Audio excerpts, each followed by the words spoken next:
The 11th race of the NASCAR Cup Series season is wrapped up, and it was a crazy end to today's race at Kansas Speedway, which features our 10th different winner of 2021. Now, this race was like a roller coaster. It was starting to look like it was going to be a bad race, then it got really good, then it started to get bad, then controversy took place, thank you NASCAR, then it got really interesting and exciting with a bunch of cautions near the end of the race, and we ended up, like I said, with our 10th different winner. So let's go over what took place at Kansas. So we start off with Brad Keselowski. He was on pole and he led the first 70 laps. But the main driver that everyone was looking out for was Kyle Larson. Now, he started back in 32nd after finishing dead last at Talladega last week. We knew he was fast on the mile and a half, evidence from him winning at Vegas and him nearly winning at Atlanta. So we knew that Larson would be strong.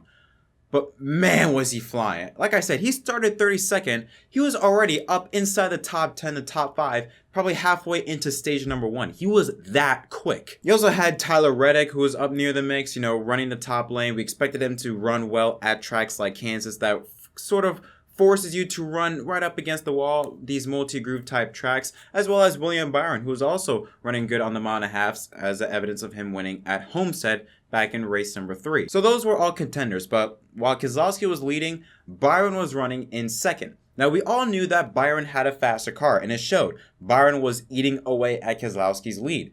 But then it seemed like as soon as he got up to the draft wake of Keselowski, around 4 or 5 tenths of a second, it seemed like Byron's car just stalled, like he couldn't go anywhere. Reminded me so much of last fall's race at Kansas between Harvick and Logano. Harvick clearly had the faster car. All Logano needed to do was simply just come up in front of Harvick and just take his line away, and boom, you got the race win in your hands. But luckily, it would not last forever. Around lap 50, Byron's car started to fade away. That allowed Reddick and Larson to now join in the picture, which created this really good three-way battle for second place. Now, even with this type of aero package, Kansas is a really good track, multi-groove track. You can run up near the wall, run in the middle, or run right below or right on the white line on the inside lane.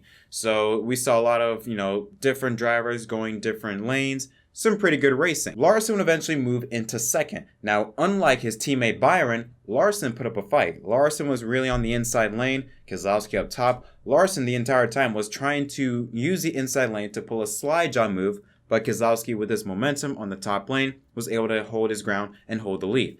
That lasted for a good amount of time, up until eventually on lap 75, Larson, who at that point in time had the race lead, was on the top lane. Keselowski was on the bottom. Keselowski tried to pull a slide job move, did not work. Larson blows by Keselowski. Keselowski then loses a ton of ground, loses first, and loses second in the process to Tyler Reddick. But with those three cars battling the way they were, all of a sudden, Kyle Busch out of nowhere, because he was not that far behind, blows by all three of those guys, steals the lead from Larson, and would eventually steal the stage win. Larson would come in second, Reddick third, fourth would be William Byron or Keselowski, and Byron would round out the top 5. Stage 2, nothing happened. Larson got out first in stage 2 off of pit road, and he would go on to win the stage. There were a lot of good battles. I wasn't saying the stage was boring. There were a lot of really good battles on the racetrack, side by side, sometimes even 3-wide racing.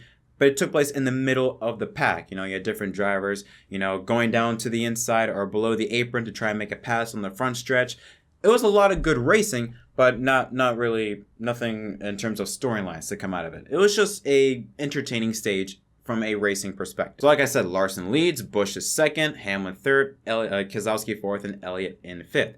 It seemed like at first it was going to be the Kyle and Kyle show. Reminded me a lot of Chicagoland in 2018 near the end of the race between Busch and Larson. It seems like we were seeing a part 2 to that whole rivalry. I shouldn't say rivalry, but at least competitors and the stories. I don't know, but it was really entertaining to see how the race was starting to set up between Larson and Busch, because it seemed like those were the only two drivers that really had a shot at winning this race. But then stage 3 comes in and NASCAR creates chaos with what they did. So this is coming on the final round of pit stops, all right? So Tyler Reddick, a tire, gets away from his pit crew and starts rolling onto the track. Now it stops at the edge of the grass right next to pit road. Where pit road ends, there's a white line, and then there's the whole patch of grass on the front stretch. The tire was nowhere near the racing surface. In fact, it was literally closer to the pit wall than it was to the actual racing surface. So it wasn't a dangerous situation. It was still a potential safety hazard, but it wasn't like urgent. But throughout the history of NASCAR, whenever a tire rolls out onto the racetrack, they throw out the caution immediately. This time, however, NASCAR waited 17 laps until, the pit cycle was done.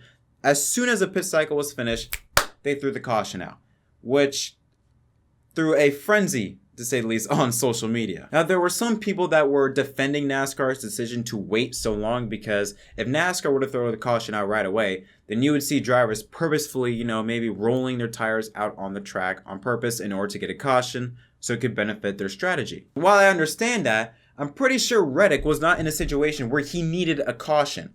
I don't think his team was in that situation. I think if you're going to throw that theory into play, it's, depends on the situation at hand. Reddick, I'm pretty sure, did not need that caution. He was on the pit cycle with the other leaders. So why would they do that on purpose? Now, if you're in a situation like maybe Chris Buescher, who I believe was out on pit road trying to get a caution, then yeah, I can understand that. But NASCAR has never done this before, if I'm not mistaken. As soon as they've always done this, when a tire gets out on the racetrack, they throw the caution.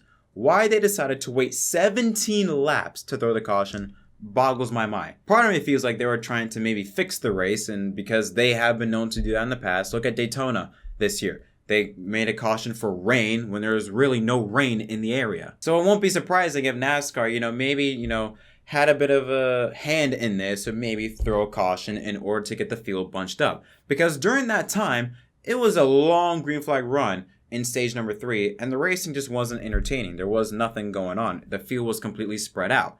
And we know Kansas and the racing that it produces on restarts, especially with this package, it would not surprise me if NASCAR sort of, maybe went WWE and threw out a caution just to bunch up the field for entertainment. While I understand why people say, they waited so that, teams might not get the idea of forcing a tire to come out on the racetrack. But at the same time, it's NASCAR. They are the WWE of motorsports. Look at what they've done to try and make racing entertaining. All right, with stage racing, with the playoffs, with the competition cautions, with all of this stuff to try and make the racing entertaining, or at least to bunch the cars back up together once again for an entertaining restart where you're for sure going to see 3 wide, 4 times, maybe even 5 wide racing, especially with this package on a track like Kansas. So anyways, with that deal out of the way, with 32 to go, we restart with Hamlin and Larson side by side, with Hamlin taking the lead on the inside lane. But Larson did not let Hamlin out of his sights. He was all over Hamlin's back bumper, still trying to force Hamlin to either make a mistake or pushing the issue in order to get a run on the inside or on the outside lane. Well, it worked. Unfortunately, Hamlin choked once again. Entering turns 3 and 4, Hamlin just got way too high, just a bit high coming off the corner, smacks the wall, and then 1 lap later, entering turn 1, cuts a tire, and brings out the caution. Once again, Hamlin in a situation to win the race, or at least, to have a good finish, and either he does something to screw it up. But yeah, after that, pit stops once again took place. You had Larson, Kyle Busch, Ryan Blaney, and Ross Chastain, and I think a couple other drivers as well, stayed out. Everyone else came on pit road. DiBenedetto was out first with 2 tires. Keselowski came out third with 4 fresh tires. He was the highest driver to have 4 fresh tires. I believe he started 9th or 10th. Somewhere around inside the top 10. So we restart with 18 laps to go. You had Larson and Kyle Busch on the front row. And while I believe Larson got out with the lead, Keselowski had an incredible start. Like I said, he was around the back half of the top 10. Jumps his way up into 3rd place. And again, he has fresh tires compared to Larson and Kyle Busch, who had worn tires. 15 laps to go, another caution comes out. Ricky Stenhouse Jr. gets loose underneath Austin Cindric and spins to the inside of the track. Does not hit anything, but like I said, doesn't bring out the caution. Then we restart with 10 to go. Busch then gets out and takes the lead from Larson. Larson falls back to 3rd. Blaney jumps up to 2nd. And then the final caution will come out. Entering turns 3, Daniel Suarez gives a little bit of a shot to Christopher Bell, sends him spinning, and collects Ricky Stenhouse Jr. as well as his teammate Ryan Preece for another caution, and it would be the final caution. That sends up into a 2-lap shootout for the finish of the race. Entering turns 1 and 2, Kyle Larson pushing Ryan Blaney with all his might, pushes too hard, sends Blaney sliding, who somehow saves it, but both ending Larson and Blaney's day. Larson hits the wall. Kyle Busch still is the race leader, and coming to the white flag, he had Truex in second, Keselowski third, as well as Elliott in fourth. Then Keselowski loses it entering turns 1, washes up the racetrack right in front of Chase Elliott. Both of them go into the wall. Kevin Harvick, out of nowhere, who also had 4 fresh tires, makes his way up into second, but it will be too little too late. Kyle Busch would go back to victory lane for the first time since Texas in the fall. His 58th career victory, his 18th consecutive season, or I should say 17th consecutive season with a win, and he joins Cale Yarborough as the only driver to win on his birthday. In fact, he did it a second time. The first time was back in 2009. Here's a look at the unofficial results. So Kyle Busch goes back to victory lane, becomes the 10th different winner of the 11 races so far in 2021. Harvick in second, his best finish this season. Third is Keselowski. Fourth, DiBenedetto. Very good run for him. He had a good car all day long, but I was not expecting a top 5 from him. Chase Elliott, solid effort for him in the 9 car. Truex is 6th, Reddick 7th, Buescher in 8th, Byron in 9th, and Austin Dillon rounds out the top 10. Dillon, a nice recovery because he smacked the wall late in the race, so a good recovery for him. Suarez in 11th. Hamlin manages to rebound for a 12th place run.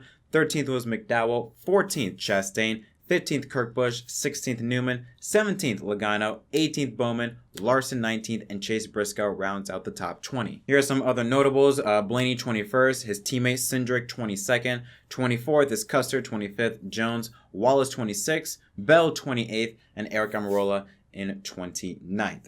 As for my thoughts on this race, I don't know. The NASCAR, what NASCAR did with that call really rubbed me the wrong way. I already explained my thoughts on it during the race review, but I don't know. It just rubbed me the wrong way how they handle that. Like, one side I get the reasoning, but at the same time it just shows NASCAR's inconsistency because they've always done it. As soon as a tire goes out on the track, they instantly throw the caution. Why now do they wait 17 laps to throw the caution out? If you wait that long, you might as well just not throw out the caution. You know, I get it, maybe waiting 2 or 3 laps, but nearly 20 laps you wait before throwing a caution, they might as well just left the green the entire way. I don't know, but congratulations to Kyle Busch. This season is getting really interesting because we know Larson's going to be a factor. We know that based on how he's been running the season, but outside of Larson, I don't really know if there is another driver that has shown me a championship type of speed. Maybe Brad Keselowski, but outside of those 2 drivers, that's it. You still have Harvick, winless. Chase Elliott, winless. Hamlin, still winless. I mean, he's been close so many times, still has not gone to victory lane, but I don't know what to say about this race. It was alright. I mean, stage 1, near the end of stage 1 was pretty fun.